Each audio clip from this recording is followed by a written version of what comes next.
Hello and welcome to Work Week 8. We're so excited to have you here. You're one third gone with the training, and we're just so excited because we know the next phase would be so as exciting as what you've had experience so far. Our desire is that the Lord will just continue to strengthen you as you go through this training. So this week we're talking about effective communication, and effective communication is the core of all leadership activity. This is what Anthony da Souza says. Now, Jesus is our model, for servant leadership. And when we look at what he did, most of his activities centered around communicating, be it verbally in the words that he spoke, the stories that he told, be it in his own action. And today we have the written words that we can read, but there's also non-verbal communication. Remember the situation where the woman was accused of immorality, adultery, and he just went to the stand and wrote down something, and then by the time he spoke, all those accusers were nowhere to be found. So effective communication is something that you as a leader need to build in your general leadership activity. One of the ways, of course, in which we communicate as humans is through spoken or verbal, right? Ensure that you're clear and do not be verbose. The other thing is written communication. This includes things like letters, SMS, emails, books, blogs, as we do every week, and even written, all kinds of internet-based written communication. Again, you need to develop this. If you're lacking in an area, as a leader, you want to add value to yourself, develop it. There's also non-verbal communication, which includes reading people's body language. Look at their facial expression. Is it showing happiness or joy or sadness or anger? And you react accordingly. And then, basically, communication should not just be spoken or verbal. There's written, there's non-verbal, and then, of course, one of the most important aspects of communication is listening. That is why I believe God gave us 2 ears and just 1 mouth, so that we should listen more and to be able to speak. Sometimes we want to just speak without listening, and that's why we face a lot of objection because we are not listening to people. But another aspect of communication that is being developed a lot these days is sign language. Not everybody has the capacity to hear, so we have the ability to communicate through sign language. So your communication should not just be generic, but you need to always think about who is listening to you, right? And what is my message, and what should I include or leave out? Don't put everything in your message, right?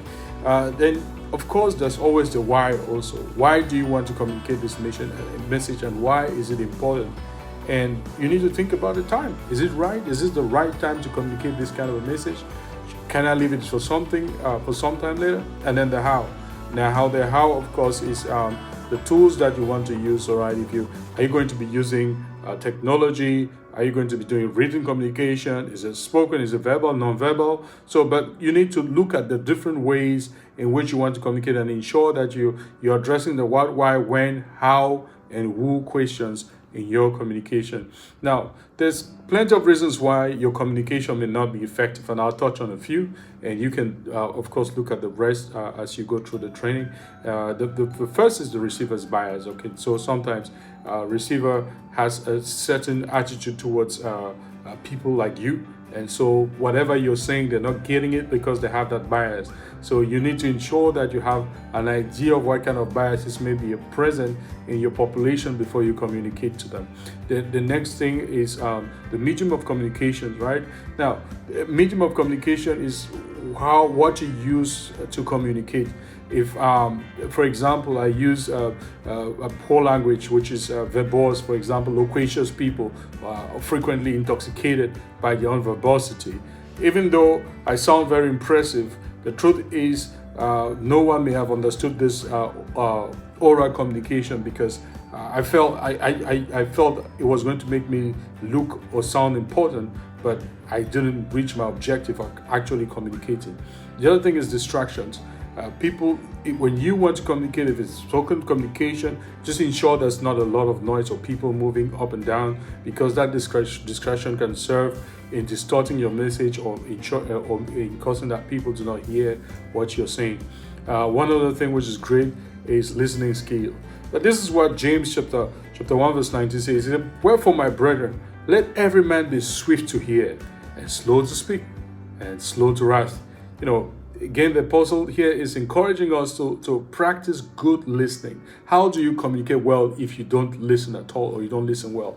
Listening well is the beginning of communicating well. And then one of the things or errors that people can make is that they fill their communication with irrelevant facts. You're packing all kinds of data in there, and which is not necessary. I like to kiss. Kiss means keep it short and simple. All right, just keep it short and simple. If the simpler your message is, the greater chances that people actually hear what you're saying.